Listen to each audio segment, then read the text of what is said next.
We are joined by Anton van Zyl, who's the head of commercial Electrum software. Thanks so much for your time, Anton. We do appreciate it. Thank you for having me. I think the payment ecosystem modernization program is really leveled things up and changed things, and it's been described as one of the biggest shifts in South Africa's payment landscape, probably in decades. What would you say would be the driving points for this new payment system and how it's benefiting the country? Well, I think there's enormous expectation from most participants. The PEM is fundamentally about moving South Africa's payments infrastructure from decades-old legacy, almost heritage systems, to a modern, future-fit multi-rail environment. The primary goals and what's really underpinning this, I could probably summarize into 3 points. Firstly, increased financial inclusion. What that really means, I mean, that's as detailed in the National Payments System Strategy for 2030, and it's about making the payment system more inclusive and accessible for both citizens of South Africa, but also for small businesses.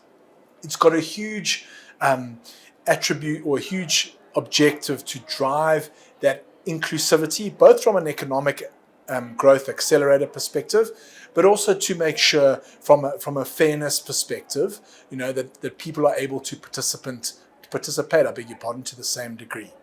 Secondly, it's about leveraging available technical capabilities. And what that comes down to is really real time.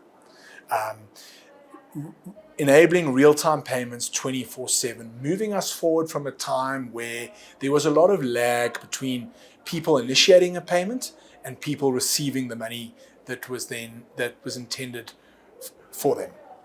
And finally, it's around resilience and efficiency.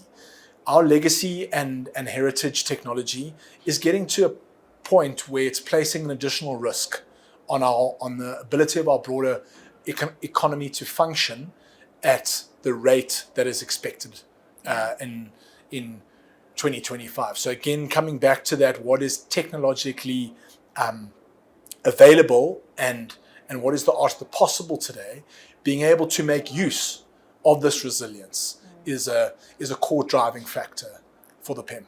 Let's speak about AI, cloud, and automation. They're often described as game changers. And how do you see this having the most immediate impact when it comes to helping banks modernize and deliver real-time resilient services?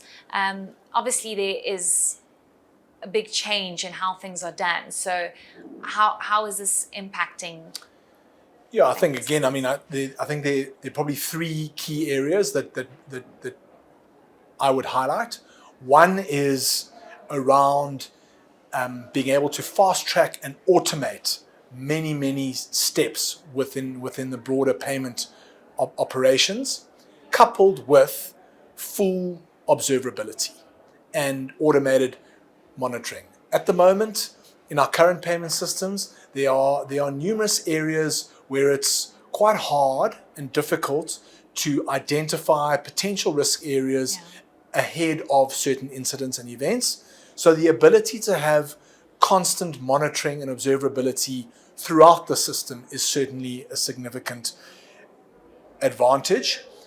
What is very currently spoken about from a customer engagement perspective is the ability to leverage AI capability to hyper-personalize financial and banking services. I don't think I need to say too much about that, but the ability to leverage what's available and make services and products available to the end user in a way that makes sense to them is something and is flexible. Is something that is a lot more realizable today than it was maybe 5 or 10 years ago. And finally, it speaks again to the resilience and agility of the overall system.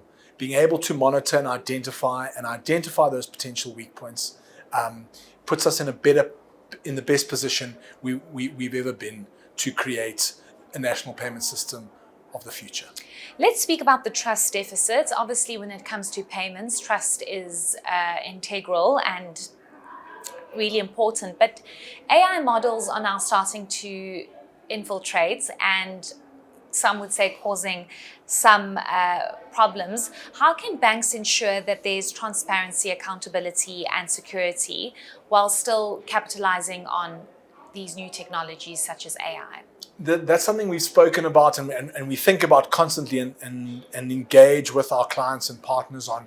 What it comes down to for us is that trust must be treated as an architectural necessity, not as a bolt-on.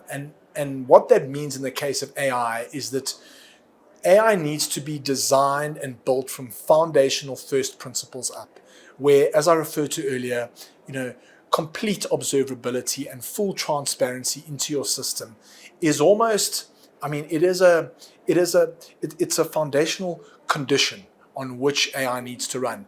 And many people often think that bringing in AI removes the need, the requirement for human intervention. That's not the case at all. AI, as some of my colleagues like to refer, is actually more augmented intelligence rather than artificial intelligence. And the criticality of finding the right places to include the human in the loop governance from a feedback and a learning perspective is absolutely critical. People will always require the ability to have what we're talking about in the industry as explainable AI audit trails. So you can imagine, with surging volumes in digital payments, the ability to triage and understand when something goes wrong, why it has gone wrong, and how to remedy it for the future is not going to be a matter of weeks, even hours. It needs to be seconds. And then just perhaps in closing, your view are what are the most critical factors banks need to consider when forming successful partnerships within the payment ecosystem?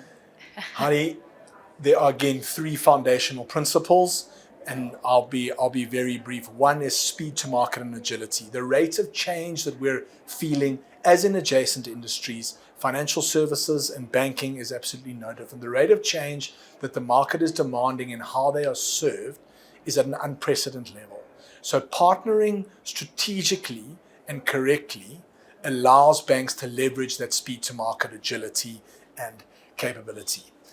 Secondly, and coupled to the first, maintaining a principled open connectivity towards technical integration is absolutely imperative. To leverage the likes of API-driven connectivity in how you engage with the market will be a competitive edge for the first movers.